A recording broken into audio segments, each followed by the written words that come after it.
حضرت علی رضی اللہ تعالیٰ عنہ نے فرمایا، جو دکھ دے اسے چھوڑ دو، لیکن جس کو چھوڑ دو اسے دکھ نہ دو۔ اپنے دن کا آغاز صدقہ دینے سے شروع کرو، اس دن تمہاری کوئی دعا رد نہیں جائے گی۔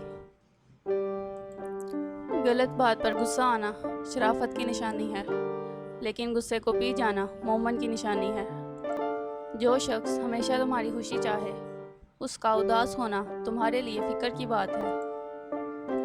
کسی کا دل توڑ کر معافی مانگنا تو بہت آسان ہے، لیکن اپنا دل ٹوٹ جائے تو کسی کو معاف کرنا بہت مشکل۔ ایسا بہت کم ہوتا ہے کہ جلد بازی کرنے والا انسان نقصان نہ اٹھائے، اور ایسا ہو نہیں سکتا کہ صبر کرنے والا ناکام ہو جائے۔ اسے اپنا کوئی راز مت بتاؤ جس کا کوئی راز تمہارے پاس نہ ہو۔ جو شخص تم پر غصہ کرے مگر پھر بھی تعلق نہ ختم کرے، وہ برے وقت میں تمہارا سچا ساتھی ہے۔